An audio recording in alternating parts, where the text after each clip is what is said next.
In southern Republic of Crimea is becoming even more disconnected from the new national authorities in Kiev. The latest reports suggest the Ukrainian troops stationed on the peninsula are either quitting en masse or putting themselves under the sole command of Crimea's leaders.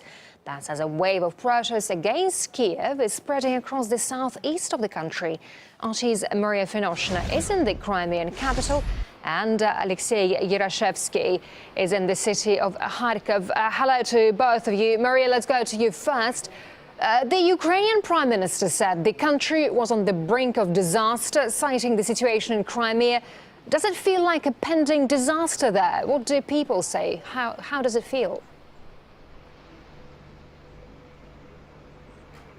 Well, it feels very hard here. The situation is very complicated, and I have to say that the entire population of Ukraine is struggling to make a right choice, because they have a situation when there are authorities in Kiev and there are other authorities here in the Crimea, for example, and the population is divided literally, and apparently so is the military as well. And this is one of the main questions today: what will be happening with the military? And so far, I have to say, it's not very easy to say exactly what is going on with the Ukrainian military here on the peninsula.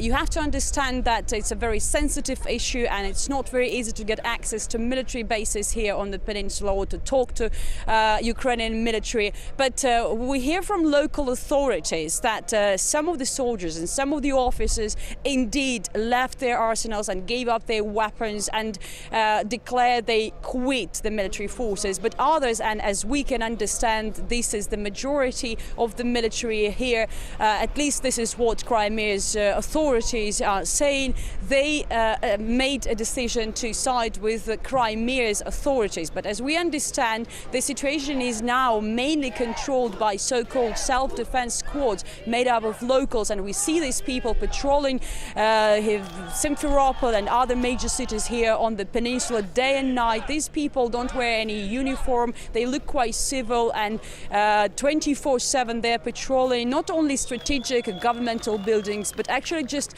streets of the cities. And I have to say, of course, that local authorities are worried about panic that may spread among the population. They're constantly calling on people to be calm, to stay calm, but actually we don't see much of the panic here on the streets of Simferopol. It's a lovely Sunday today, and we hope it will stay this way.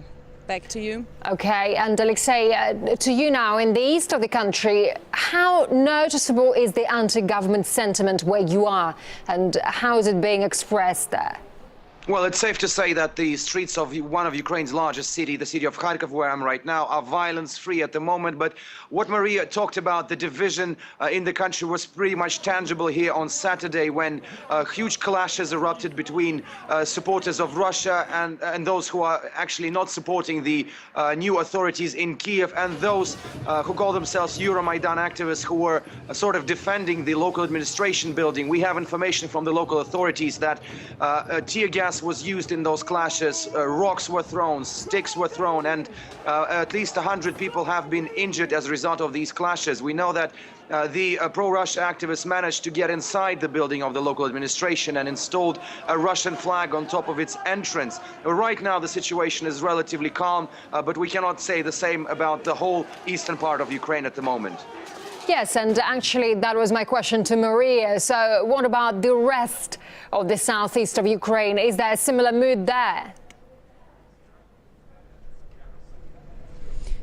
This is a kind of common mood for the entire Ukraine today. The population is divided, the country is divided into those who support, who sided with the country's new authorities, and those who don't recognize them as legitimate power and try to protest against them any possible mean, and actually try to resist against them and say they're preparing even to fight against them if they come to their regions. For example, in the city of Donetsk, it's a big industrial center here in the eastern part of Ukraine. Thousands took to the streets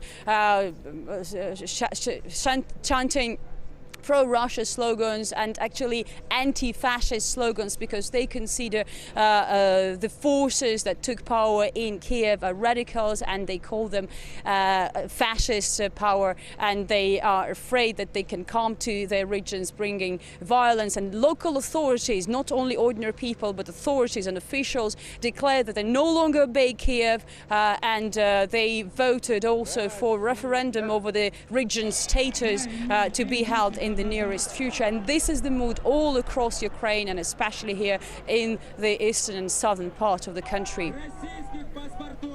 RT's Maria Finoshna from Simferopol and Alexei Rashevsky from Kharkov in the east of Ukraine. Thank you very much to both of you.